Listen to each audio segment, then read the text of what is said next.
Price the Lord. கர்த்தருடைய பரிசுத்த நாமம் மகிமைப்படுவதாக. கர்த்தராகிய இயேசு கிறிஸ்துவின் நாமத்தில் உங்களை இந்த நாளிலும் வாழ்த்துகிறேன்.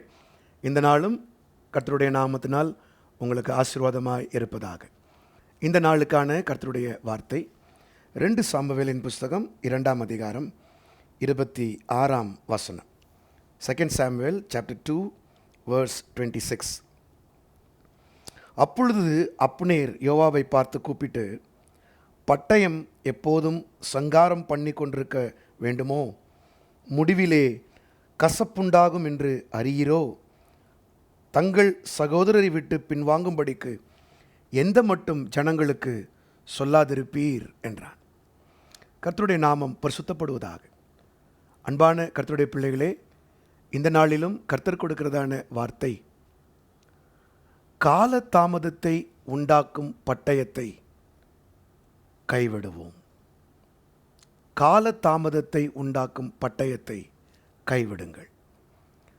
கர்த்தருடைய நாமம் பரிசுத்தப்படுவதாக. அன்பானவர்களே, அநேக நேரத்திலே நாம் பட்டயத்தை பயன்படுத்துகிறோம். அந்த பட்டயம் எதை குறிக்கிறது?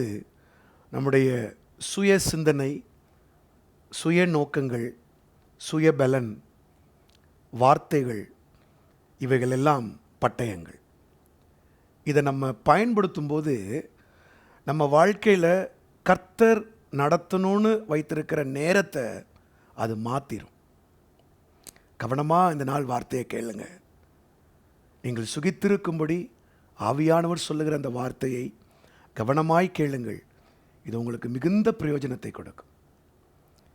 இங்கே யோவாப் சொல்கிறாரு, எந்த மட்டும் பட்டயம் வேலை செஞ்சிட்டே இருக்கும், முடிவில் கசப்பு உண்டாக்குன்றதை தெரிஞ்சுக்கோங்க. ஆரம்பம் பட்டயத்தை யூஸ் பண்ணும்போது அந்த மாம்சம் ஜேஜேன்னு இருக்கும். ஆனால் எண்டு பார்த்திங்கன்னா பிட்டராக இருக்கும், கசப்பாக இருக்கும். மோசே 40 வயது ஆகும்போது அவர் ஒரு எண்ணத்தை எடுக்கிறாரு. தன் கையினால் இஸ்ரவேலர்கள் ரட்சிக்கப்படுவார்கள் நினச்சி ஒரு எபிரேயனும் ஒரு எகிப்தியனும் சண்டை போடும்போது அந்த எகிப்தியனை வெட்டிட்டார், வெட்டி புதைச்சிட்டார். இந்த இருவர் சண்டையில் ஒருத்தனை புதைச்சோன்னே இந்த செய்தி பார்வோனுக்கு எட்டி அவர் தன்னுடைய இடத்தை விட்டே இப்பொழுது ஓடி போகிறார். நல்லா பாருங்கள், ஆண்டவர் ஆபிரகாம்கிட்ட சொன்னப்போ சொன்னார், உன் சந்ததி 400 வருடங்கள் தான் எகிப்தில் அடிமையாக இருக்கும். ஆனால் எகிப்திலிருந்து ஜனங்களை விடுதலையாக்கினப்போ எத்தனை வருஷம் தெரியுமா? 430 வருஷம். அந்த 30 வருஷ காலதாமதம் எதனால்? மோசேயினுடைய பட்டயத்தால். மோசே அந்த பட்டயத்தை கையில் எடுக்காமல் கர்த்தர் ரட்சிப்பை தர்ற வரைக்கும் காத்திருந்தாருன்னு வைங்களேன், கண்டிப்பாக இன்னொரு 10 வருஷத்தில் எகிப்திலிருந்து அவங்க விடுதலையாக இருப்பாங்க. பாருங்கள், ஒரு மனிதனுடைய பட்டயம் தன்னுடைய வாழ்க்கையும் 40 ஆண்டுகளுக்கு வனாந்தரத்தை கொண்டு போச்சு. அங்கே இருக்கிற இஸ்ரவேல் ஜனங்களும் இன்னொரு 30 ஆண்டுகள் அவர்கள் தவிப்புக்குள்ளே இருந்தார்கள். பிரியமானவர்களே, குடும்ப வாழ்க்கையில், தனிப்பட்ட வாழ்க்கையில் வாயின் வார்த்தை பட்டயம். பேசி பேசி பேசி ரணம் உண்டாகி உண்டாகி கர்த்தர் இடைப்பட்டு உங்களுக்கு கொடுக்க வேண்டிய ஆசீர்வாதத்தை குடும்பத்தில் காலதாமதம் பண்ணாதீங்க. அது மோசேயின் பட்டயம். உங்கள் ப்ரொஃபஷனில், வேலையில் அதிக பட்டயமாகிய மாம்சத்தை யூஸ் பண்ணி நானே செஞ்சிருவேன், நானே பண்ணிடுவேன்னு சொல்லி ஆண்டவர் இடைபடுறதை தடுத்து காலதாமதத்தை உருவாக்காதீங்க. நீங்கள் டிலே பண்ணாதீங்க. ஊழியத்தில் கர்த்தரை நல்லா சார்ந்து கொள்ளுங்க. பேச்சு பேச்சு பேச்சு, அளப்புற வாயி, இந்த பட்டயம் இருக்குன்னா அந்த பட்டயம் முடிவில் கசப்புண்டாக்கும். ஆத்துமாதாயம் போயிடும், நமக்குள்ளேயும் ஒரு மனப்பாடு போயிடும், ஜெயத்தை எடுக்கிறது லேட் ஆகும். பட்டயத்தை உரையில் போடுங்க. இயேசுவும் சொன்னார், பட்டயத்தை எடுக்கிறவன் பட்டயத்தால் மடிவான். உன் பட்டயத்தை உரையில் போடுன்னு பேதுருவை பார்த்து சொன்னார். நாவின் பட்டயத்துக்கு ஜாக்கிரதையாக இருப்போம். தோவேற்கு என்கிற ஒரு மனிதனுடைய நாவின் பட்டயம், தாவீதை குறித்து பேசப்பட்ட ஒரு வார்த்தை, அவன் அமைதியாக இருந்திருக்கலாம்.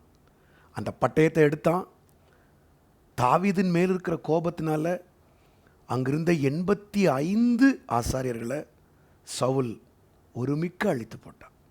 எவ்வளோ பெரிய லாஸ் பார்த்தீங்களா? அந்த 85 ஆசாரிகள் இருந்தால் எவ்வளவு பலி செலுத்தலாம், எத்தனை பேரை ரிச்சிப்புக்குள்ளே கொண்டு வரலாம், எத்தனை பேர் கர்த்தரை நெருங்கலாம். அது எல்லாம் பட்டயத்தினால போயிடுச்சே. 52ஆம் சங்கீதம் முழுவதும் இந்த பட்டயத்தை குறித்ததான வார்த்தைகள் தான். ஆம் பிரியமானவர்களே, பலவானே நீ ஏன் பொல்லாப்பில் பிரியப்படுகிறாய்ன்னு அந்த சங்கீதம் முடியுது. நாம் இந்த கால வேளையில் நம்முடைய பட்டயம் வார்த்தை பலன் இவைகளெல்லாம் அடங்கட்டும், தேவன் இடைபடட்டும். நீங்கள் அமைதியாக இருக்க கற்றுக்கோங்க. பட்டயத்தை உரையில் போடுங்க. நீங்களே டிலே பண்ணாதீங்க சிஸ்டர், நீங்களே டிலே பண்ணாதீங்க brother. Be calm, be quiet, spend time with the Lord. ஆண்டவரோடு அதிக நேரம் செலவு பண்ணுங்கள். உங்கள் வார்த்தைகள் சுருக்கமாக இருக்கட்டும். கர்த்தர் இடைபடட்டும். ஜெயத்தை கர்த்தர் உங்களுக்கு தருவார். கர்த்தர் தாமே இந்த வார்த்தைகளால் உங்களை ஆசீர்வதிப்பாராக. ஜெபிப்போமா? பிதாவே, நாங்கள் ஸ்தோத்திரிக்கிறோம். இந்த காலை வேளையிலும் காலதாமதத்தை உண்டாக்குகிற இந்த பட்டயத்தை உம்முடைய பிள்ளைகள் உரையிலே போடட்டும். மோசேக்கு நீர் கொடுத்த கோலை அவர்கள் எடுக்கட்டும் ஆண்டவரே. வார்த்தை என்கிற கோலை எடுத்துக்கொள்ளட்டும். உம்முடைய வார்த்தை என்கிற கோலோடு பயணப்படட்டும். பட்டயம் முடிவிலே கசப்புண்டாக்கும் என்பதை எங்களுக்கு இந்த நாளிலே உணர்த்தினீர். யாராகிலும் இந்த பட்டயத்தை எடுத்து இந்த நாளிலே உம்முடைய டைமை மிஸ் பண்ணியிருந்தாங்கன்னா கர்த்தாவே நீர் இறங்கும் அப்பா, நீர் கிருபையாக இறங்கும்.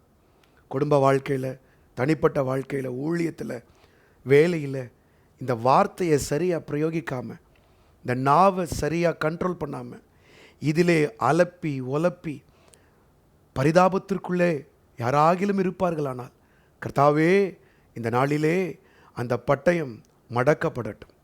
அந்த பட்டயம் பின்வாங்கட்டும் ஆண்டவரே. கசப்புக்கு நேராக அல்ல, இன்பத்துக்கு நேராக இந்த வாழ்க்கை நடத்தப்பட எங்கள் தேவன் உதவி செய்யும். எனக்கு கொடுத்த இந்த நல்ல ரேமாவுக்காய் கோடி கோடி ஸ்தோத்திரம். துதிகன மகிமையெல்லாமுக்கு செலுத்துகிறோம். இயேசுவின் நாமத்தில் கேட்டுக்கொள்ளுகிறோம் நல்ல பிதாவே. ஆமென், ஆமென், ஆமென். God bless you. கர்த்தர் தாமே உங்களை நடத்துவாராக. ஆமென். Praise the Lord.